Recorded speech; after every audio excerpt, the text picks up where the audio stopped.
8 400 400 400। जी हाँ, याद कर लीजिए व्हाट्सएप नंबर, क्योंकि अब चाहे आपका मैथ्स का सवाल हो या फिजिक्स केमिस्ट्री बायोलॉजी का, आपके हर डाउट, हर क्वेश्चन का मिलेगा तुरंत वीडियो सोल्यूशन, वो भी सीधा आपके व्हाट्सएप पर। बस अपने फोन में डाउटनेट का 8 400 400 400 व्हाट्सएप नंबर सेव कर लीजिए और चैट ओपन कीजिए। फिर जो भी आपका डाउट है उस सवाल की आपको बस फोटो खींचनी है, उसे क्रॉप करना है और 5 सेकंड में आपको उसका वीडियो सोल्यूशन मिल जाएगा। क्लास 6 से 12 IIT JEE, NEET, CBSE boards और सभी स्टेट बोर्ड्स के बच्चों के लिए।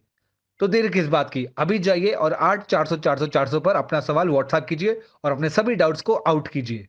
लिंक डिस्क्रिप्शन में है।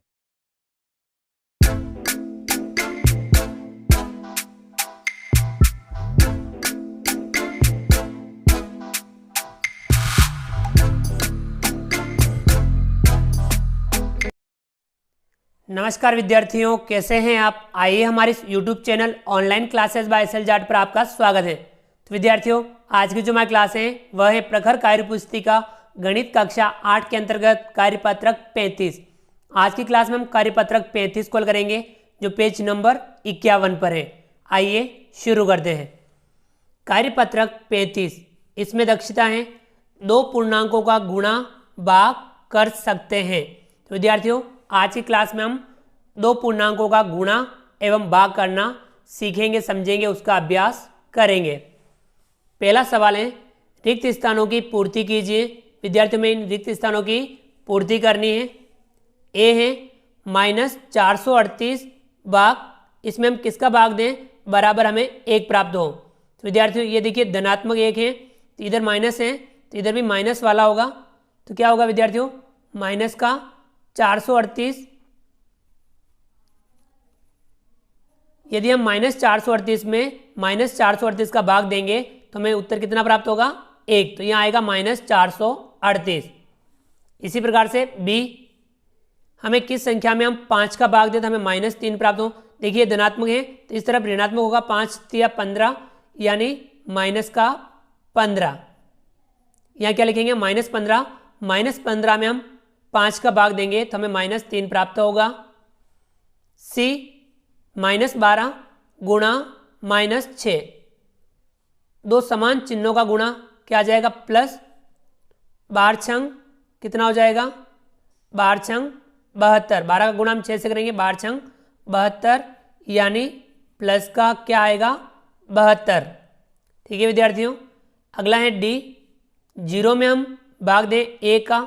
ए यहाँ 0 के अलावा कोई भी संख्या हो, यदि यहाँ ए बराबर 0 नहीं है तो ए बराबर 0 नहीं है तब यानी हम 0 में 0 के अलावा किसी भी संख्या का यदि हम भाग देते हैं, ठीक है विद्यार्थियों, यानी ए की जगह कोई सी भी संख्या हो उसका भाग यदि हम 0 में दें तो भागफल कितना प्राप्त होगा, हमेशा 0 ही प्राप्त होगा। ठीक है विद्यार्थियों, 0 में हम किसी भी संख्या का भाग दें तो भागफल क्या आएगा, 0। चलिए विद्यार्थियों आगे बढ़ते हैं। अगला जो सवाल है सवाल नंबर 2, निम्नलिखित में से प्रत्येक का मान ज्ञात कीजिए। निम्नांकित है, ठीक है विद्यार्थियों, हमें इनका मान ज्ञात करना है। ए है -107 में भाग देना है, प्लस के 107 का, ऋणात्मक में धनात्मक का भाग देंगे, भागफल क्या आएगा, ऋणात्मक। 107 का भाग 107 में देंगे कितनी बार आएगा, 1 बार। यहाँ कितना आएगा, -1। बी है -3 + 2 भाग -2 + 1, ये वाला पहले हल करेंगे। -3 में हम प्लस का 2 जोड़ेंगे, क्या आएगा, -1। फिर यहाँ भाग का चिन्ह, -2 में प्लस का 1 जोड़ेंगे तो -1। -1 में हम -1 का भाग देंगे तो हमें प्लस का 1 प्राप्त होगा। अगला है सी, -36 में भाग देना है -9 का, दोनों माइनस वाले प्लस आएगा, 9 का भाग 36 में देंगे कितनी बार जाएगा, 9 चौक 36, 4 बार, तो यहाँ प्लस का 4 प्राप्त होगा। डी है 4 गुणा -3 गुणा -5, इनका गुणा पहले कर लें या पहले इनका करें, पहले इनका कर लेते हैं। 4 का गुणा -3 से करेंगे तो माइनस का 4 तिया 12, फिर उसका गुणा करेंगे -5 से, -12 का गुणा -5 से करेंगे, दोनों माइनस वाले तो प्लस आएगा, 12 पंजे 60, प्लस का क्या आएगा 60, तो इसका आंसर हमें प्राप्त होगा 60। चलिए आगे बढ़ते हैं।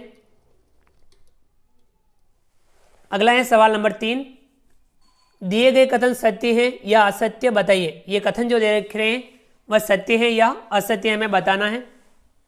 ए है, पूर्णांकों के योग के लिए क्रम विनिमयता का गुण नियम संतुष्ट होता है। बिल्कुल विद्यार्थियों, पूर्णांकों के योग के लिए क्रम विनिमयता का नियम संतुष्ट होता है, यह कथन सत्य है। अगला है बी, किसी पूर्ण संख्या में शून्य को जोड़ने पर वही पूर्व नहीं पूर्ण या पूर्ण होगा, इसे सही कर दीजिए, वही पूर्ण संख्या प्राप्त होती है। बिल्कुल विद्यार्थियों, किसी भी पूर्ण संख्या में शून्य को जोड़ते हैं तो वही पूर्ण संख्या प्राप्त होती है, यह कथन भी सत्य है। अगला है सी, -23 भाग -1, -23 में हम -1 का भाग देते हैं बराबर 0 प्राप्त होता है, नहीं। यदि -23 में हम -1 का भाग देंगे तो हमें प्लस का 23 प्राप्त होगा, ये असत्य है। ये जो 0 बता रखा है यह असत्य है। अगला है डी, पूर्ण संख्याओं के लिए 0 गुणात्मक तत्समक है। विद्यार्थियों, पूर्ण संख्याओं के लिए 1 गुणात्मक तत्समक होता है, 0 नहीं, तो यह कथन असत्य है। चलिए विद्यार्थियों आगे बढ़ते हैं। विद्यार्थियों अगला जो सवाल है सवाल नंबर 4, यदि दोपहर 12 बजे तापमान 0 से 5 डिग्री सेल्सियस ऊपर था, यदि यह आधी रात तक 2 डिग्री सेल्सियस प्रति घंटे की दर से कम होता है तो आधी रात को तापमान क्या होगा। तो विद्यार्थियों दोपहर 12 बजे तापमान 0 से 5 डिग्री सेल्सियस ऊपर था, यानी प्लस का क्या था 5 डिग्री सेल्सियस। ये कब था, दोपहर के 12 बजे। ठीक है विद्यार्थियों, दोपहर 12 बजे प्लस 5 डिग्री सेल्सियस तापमान था, और उसके बाद में आधी रात तक 2 डिग्री सेल्सियस प्रति घंटे कम होता है। 12 से आधी रात के 12 बजे तक कितने घंटे हो गए, 12 घंटे। 12 घंटे में तापमान कितना कम हो जाएगा, 2 डिग्री 1 घंटे में कम होता है, 12 दूना 24 डिग्री सेल्सियस कम हो जाएगा। तो आधी रात का तापमान क्या रहेगा, तो हम लिखेंगे आधी रात को तापमान होगा, क्या तापमान होगा विद्यार्थियों, प्लस का 5 डिग्री सेल्सियस था, उसमें से हम कम कर देंगे 24 degree Celsius, plus 5 degree Celsius minus 24 degree Celsius कितना हो जाएगा, -19 डिग्री सेल्सियस, -19 डिग्री सेल्सियस। ये तापमान कब का हो जाएगा, आधी रात यानी रात्रि 12 बजे का तापमान क्या होगा, -19 डिग्री सेल्सियस। ठीक है विद्यार्थियों, अगला सवाल सवाल नंबर 5, ऐसे पूर्णांक युग्म लिखिए जिनका ए योग -6 है। विद्यार्थियों ऐसे हम कोई भी पूर्णांक युग्म लिख सकते हैं जिनका योग क्या हो, -6। जैसे कि हम -4 और -2, इनका योग क्या होगा, -6। और भी हम लिख सकते हैं -10 + 4, तो भी -6 होगा। इस प्रकार से हम और भी युग्म लिख सकते हैं, तो हमने ये वाला युग्म लिखा। बी है अंतर -15 हो, तो देखिए विद्यार्थियों 5 - 20, ये इनका अंतर क्या हो जाएगा, -15। अगला है सी अंतर 4 है, विद्यार्थी देखिए कोई भी पूर्णांक लिख सकते हैं, जैसे 10 - 6, अंतर कितना हो जाएगा, प्लस का 4। डी है योग 0 है, जैसे कि हम प्लस का 7 माइनस का 7, इन दोनों का योग 0 होगा। जैसे प्लस के 5 - 5, उनका योग भी 0 होगा। ठीक है विद्यार्थियों, इस प्रकार से हमने आज की क्लास में कार्यपत्रक 35 को लिख किया। आप भी इस कार्यपत्रक को समझ करके लिख कीजिए, और इनसे जुड़े हुए सवाल आपकी पाठ्य पुस्तक में हो तो उन्हें भी आप हल जरूर कीजिए। विद्यार्थियों आप हमारे इस वीडियो को लाइक कीजिए, चैनल पर नए हो और अभी तक चैनल को सब्सक्राइब नहीं किया हो तो नीचे दिए गए लाल रंग के सब्सक्राइब बटन को दबा करके हमारे YouTube channel online classes by सेलजार्ट को सब्सक्राइब कीजिए। बेल आइकन ऑल नोटिफिकेशन के लिए दबाइए ताकि आप तक हमारे लेटेस्ट वीडियो सबसे पहले पहुंच पाएँ। आप अधिक से अधिक विद्यार्थियों मित्रों तक हमारे वीडियो शेयर जरूर कीजिए, और नीचे दिए गए कमेंट्स बॉक्स में कमेंट्स करके बताइए कि आपको ये हमारे वीडियो कैसा लगा। फ्रेंड्स मिलते हैं अगली क्लास में नए वीडियो नए कंटेंट के साथ में। तब तक के लिए थैंक यू, धन्यवाद, जय हिंद, जय भारत। आपका दिन शुभ रहे। Thank you.